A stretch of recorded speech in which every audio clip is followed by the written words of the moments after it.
Hey, what's going on, guys? Fizz here once again. So this is going to be episode 3. This is also going to be the final episode, the build diary entry, if you will, for the Earthquake Bleed Glad. He's sitting about a third of the way through 96 now. That being said, I'm not done playing this character fully. It's just I'm done making updates on the character because there's not a, I mean, there's still like a decent amount of optimization to be made in the build. It's just I'm kind of starting to move on to other things, and I won't be playing the build enough to, like, you know, put out another build diary episode, like, you know, with context to the time frame, right? Like I make an upgrade on this guy in like a week from now, and then, like, you know what I mean? Like, it would just kind of like be moot at that point. I'm gonna throw, I guess I should do a T16 if you guys want a map showcase. I'll throw that in. What, maybe frozen caverns, marshes? Frozen caverns would be better. Just runnable. Yeah, looks fine to me. So overall, the build's been okay. Damage is still a pain point on the build. Now, I have done some bossing. No, like, crazy endgame stuff, but I have done some bossing. I think if you wanted to play this for just, like, general mapping, you could. Bossing on this takes a lot of investment. Like, you basically need to have a full min-max character with lots of hours put in. That's the only way you're realistically going to see even, like, kind of decent results. Now, my endgame POB actually has really good DPS. It was a lot higher than what I was expecting. However, it's kind of a weird situation where post buff on volley Q does like 40 to 50% more bleed damage than your normal EQ. So it works kind of like DD builds in a way where you kind of just wait for Vol DD when you're bossing, and then whenever you don't have Vol DD up, you're just kind of sad.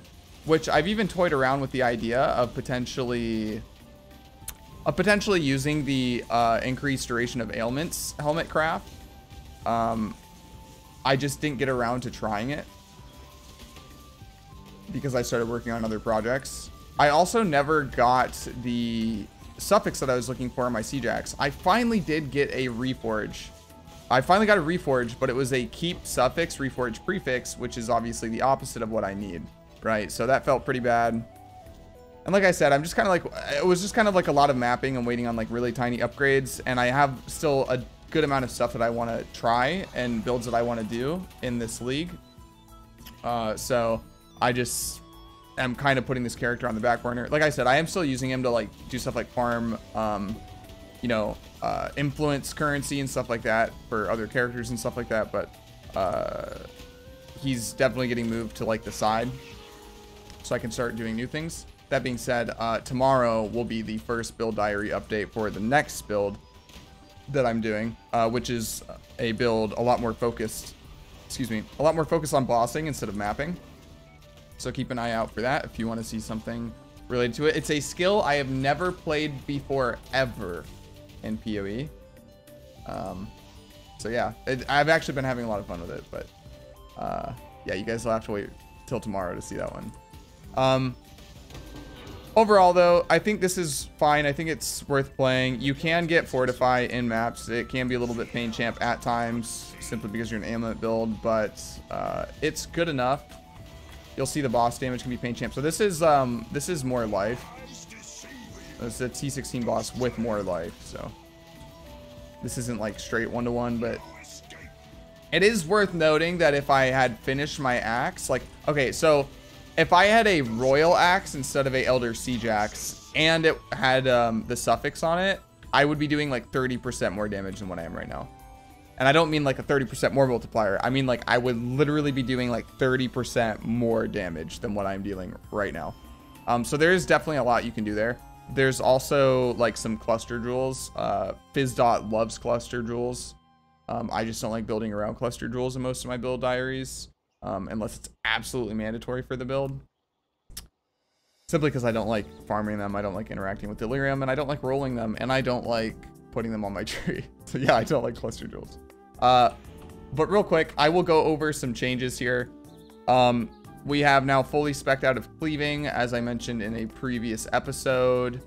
Were there any other changes to the tree? I did grab Bannerman just because I had one spare passive point, and it was like about a 3% damage increase.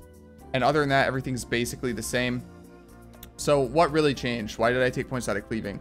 I took points out of cleaving because I did manage to get a frenzy charge implicit on this chest piece. Now here's the interesting part. I went through all this trouble to get a bunch of jewels to stack frenzy charge duration, and then I hit frenzy charges while near a unique. This is basically the same thing. It does, however, have one drawback in that if I'm fighting a rare monster, a tanky rare monster, be like a bestiary mob or like a essence mob that's super tanky, and my frenzy charges fall off, I have no way of getting them back, which means I do lose damage if I'm fighting a essence monster for a prolonged period of time. Everywhere else in the game, it is pretty much the same thing. I have ran into a small issue where this counter starts counting as soon as like you see the unique mob, basically, from what I can tell. So if you like kill mob, like Strand's a good example. Let's say you kill mobs and then you shield charge 2 screens, then you enter the boss arena and then you have to run to the boss. Your frenzy charges will fall off because there's like 5 seconds there, and this won't start counting until obviously you get to the unique. So then it will have to like start building your stacks back up again, which is no problem for endgame bossing, obviously, which is where you really want this. And it's no problem for most of the bosses anyway, since they tend to be covered, you know, surrounded by a pack of magic monsters. So you get your frenzy charges from that anyway. But just something to keep in mind. Anyway, so we got this, we got savagery, and this is another weird part. I previously was operating under the assumption that I would just get win enemy or gain, you know, frenzy charges every X seconds, which meant that I would have frenzy charges all the time, including on bosses. And I would have to grab this frenzy charge duration node to do it, right? So it became like a passive point thing.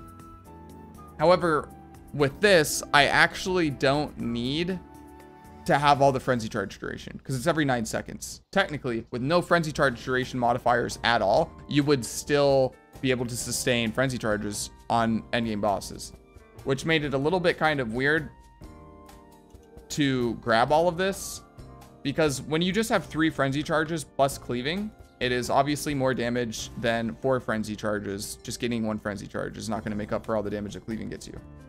But originally, I was operating under the assumption where it was cleaving versus 4 frenzy charges, and not only 4 frenzy charges, but 4 frenzy charges and an extra endurance charge and a jewel socket, right?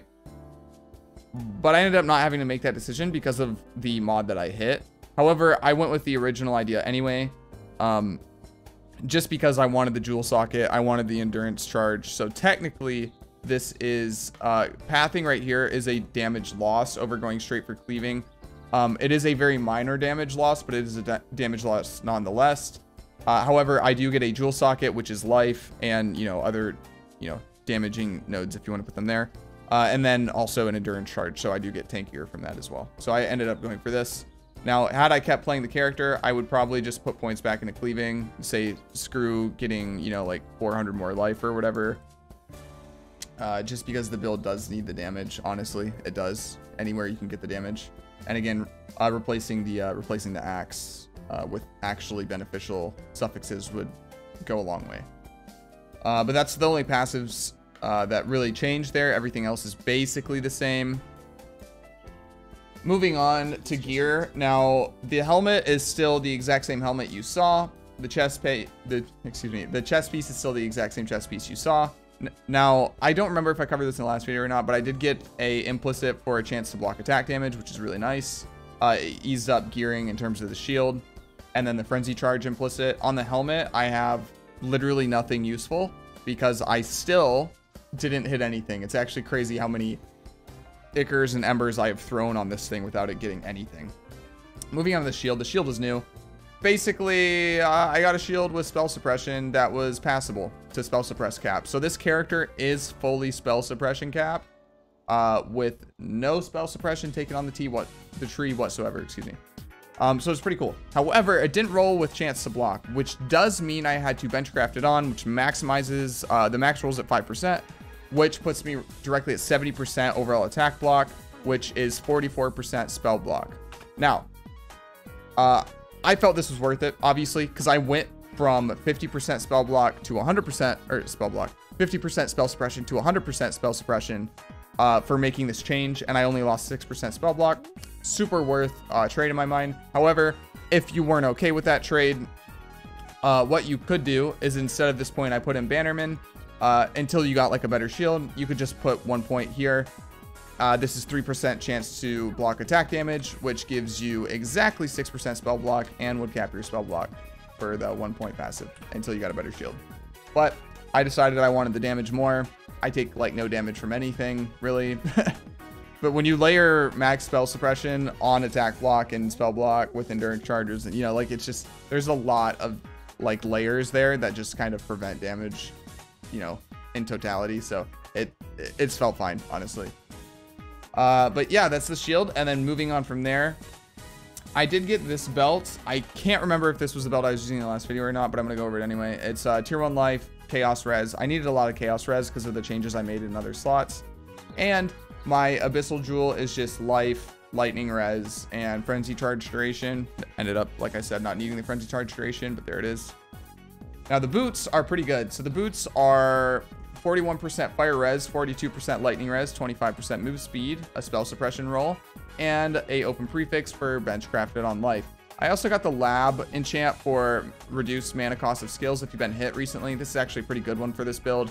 Since our mana leech, we are still using a mana leech tool. Since our mana leech is pretty weak, just due to, you know, being a bleed build that doesn't scale a lot of on-hit damage, you know, it helps a lot to have that reduced mana cost, especially when you're sitting there attacking a million miles an hour when you have all your frenzy charges up and your blood rage and everything else, right? Lastly, I rolled movement speed and bleeding you inflict deals damage 5% faster. Now the bleeding mod's really good. The movement speed mod's not necessary at all. Again, I was like really short on the Eldritch currency, so I just threw some stuff on until I got something that was usable, and that's what I've been using since. Like you could throw on chaos res there, you know, whatever you really need. On the gloves, now these gloves are pretty nice. I like these gloves. It's some flat fizz, spell suppress roll, good life roll. Is that tier 1 life or tier 2 life? Tier 2 life, yeah. And then lightning res and a open suffix for dex. Now this is part of the thing I said there's a lot of optimizations to be made. I could get some dexterity on other pieces of gear. The belt being a really good example of something that could be a lot better than what it is right now. But that's what I needed to do to basically make Grace usable, because even right now it's stuck at level 18 because I don't have enough dex, but I don't want to give up chaos res in another slot for additional dex. So that's what it is. Also, that explains to you why, if you were wondering why I path from the bottom here instead of the top, it's the same amount of passive points, but I just wanted that 10 dex. Even though it looks really weird, I wanted the 10 dex. And then I didn't really care about the endurance charge generation or the frenzy charge generation, or duration rather. So I just grabbed the strength node for, like, you know, a little bit of life and a little bit of damage. Other than that, the implicits on this one are pretty good. So we get spell suppress roll, which is mandatory to be spell suppression capped. And then gain 1 rage on hit with attacks, no more than once every 1.2 seconds. This was one of those, I just kept it when I hit it because I was low on currency. I was originally really wanting to hit Fizz.multi on this, but I hit this and it's fine. It's just okay. Fizz.multi would be better. Moving on to the rings. The coral ring, the curse on hit ring is still the same. Now I have been farming Drox on this character at this point, but I haven't gotten any Vuln rings even fully spec'd into the Conqueror nodes. I got a diamond ring, but obviously I'm just going to use a coral ring over a diamond ring with Drox because diamond ring, right? The amulet's still the same. The anoint's still the same. I'm not really going to go over it. And then I did finally drop a vermilion ring, hit it with a few harvest crafts, hit a pretty good vermilion ring here, right? We got tier 1 life, good amount of fire res, cold res, and lightning res with an open prefix for you know, mana cost, or Elrion craft, mana cost reduction. And then I actually hit this with an Exalt just to YOLO, and I hit 15 max CS, so it was a dud, but it is what it is.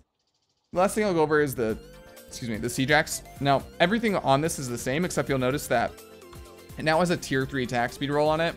I did get mildly frustrated, and I had a good amount of Exalts on me, so I just hit it with an Exalt, and it hit tier 3 attack speed. Now, if you're curious what this does for the build, it's about a 6% damage increase for the build.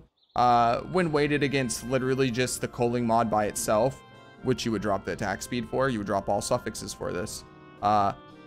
The culling thing by itself is like a 20% damage increase. Like, it's crazy because it includes the culling as part of the DPS, like that killing them at the percentage of their HP, but also because the culling mod gives 50% increased fizz, which is huge. Now, realistically, if you wanted to like min-max this build, or if you're like copying this in Trade League, basically you would put this on a Royal Axe preferably. I don't think you need all that attack speed with this build. So like a Royal Axe with flat fizz, percent fizz, and then in your suffixes you would want some form of attack speed roll, whether it's Elder or a natural, and then the percent fizz with Culling Strike, and that would be a 4 mod.